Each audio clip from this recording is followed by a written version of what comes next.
Assalamualaikum warahmatullahi wabarakatuh. Eh, nah, Perkenalkan, nama saya Indra Purwanto. NIM saya S100230018. Di sini saya coba mempresentasikan tentang mata kuliah manajemen perbaikan infrastruktur. Saya mendapatkan tugas bangunan air. Bangunan air adalah struktur atau konstruksi yang berfungsi untuk mengelola, mengalirkan, menyimpan, atau mengontrol air.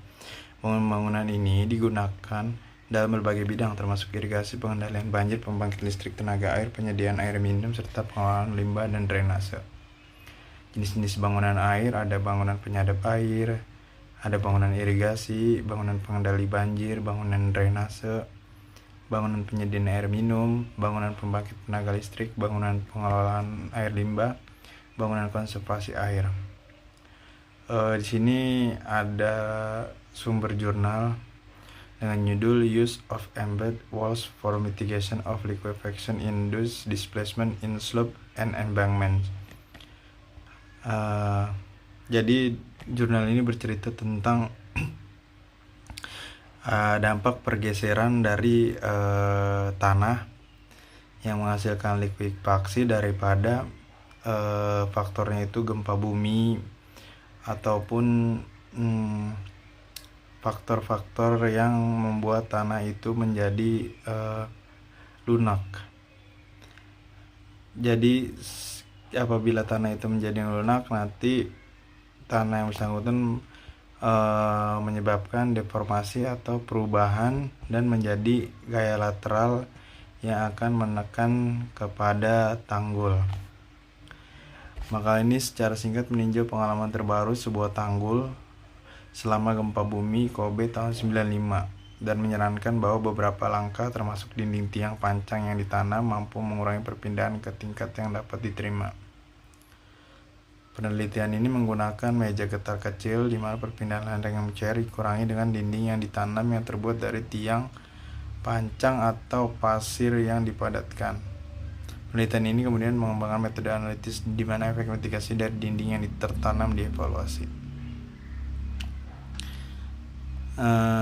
Selanjutnya ini ada fenomena yang terjadi di Jepang juga sama, berkaitan dengan perpindahan dan deformasi tanah dasar akibat likuifaksi. Kemudian belakangan ini sebaliknya perhatian teknik telah diperluas pada ketahanan seismik, jalur kehidupan, dan tanggul panjang.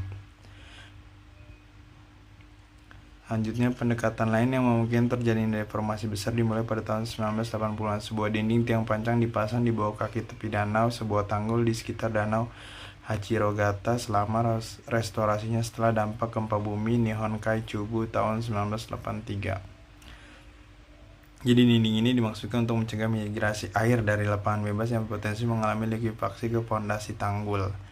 Karena pentingnya perpindahan lateral dan aliran pasir yang mencair belum diketahui pada masa itu, mitigasi perpindahan oleh dinding berada di luar keahlian mereka.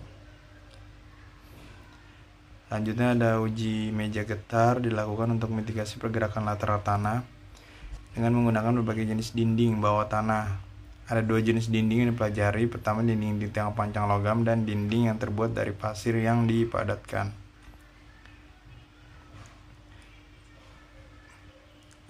Penelitian ini meninjau sejarah kerusakan tanggul sungai dan melakukan uji meja getar daripada efek mitigasi dinding yang ditanam terhadap aliran lateral yang diinduksi oleh likuifaksi.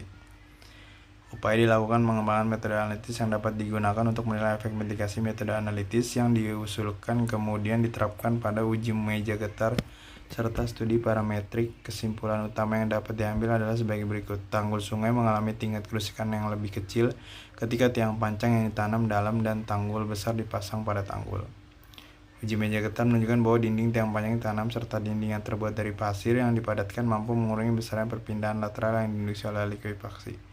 Efek mitigasi dinding tiang pancang yang ditanam ditambahkan ke metode analitis yang sebelumnya dikembangkan untuk memprediksi pergerakan tanah lateral. Metode analisis deformasi yang diusulkan secara substansial, sederhana, serta mendasar dan solusinya dalam bentuk tertutup dapat diturunkan untuk situasi yang disederhanakan. Analisis contoh menunjukkan bahwa dinding yang ditanam yang terbuat dari tiang panjang dapat secara efisien mengurangi pergerakan tanah dasar Selanjutnya, efek dinding tanah berkurang meskipun tidak sepenuhnya ketika panjangnya tidak cukup untuk mencapai lapisan dasar yang tidak mencair. Nah, ini beberapa rumus ataupun gambaran tabel-tabel daripada jurnal. Ini rumus-rumus yang dipakai dan hasil-hasil daripada penelitian dalam jurnal tersebut. Nah, ini beberapa contoh kasus, mungkin mirip dengan yang ada di jurnal. Ini ada contoh kasus di Indonesia seperti Situ Gintung. Ini terjadi pada tahun 2009, di mana tanggul itu jebol dan kurang lebih menelan korban jiwa sebanyak 100 orang.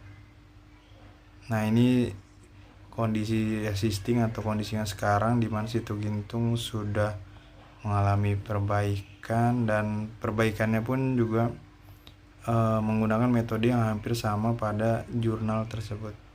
Nah, ini contoh kasus kedua ada di Banjir Kanal Barat, itu tepatnya di Tanggul Latu Harhari yang waktu itu jebol. Ini juga sama, di bawahnya adalah perbaikannya.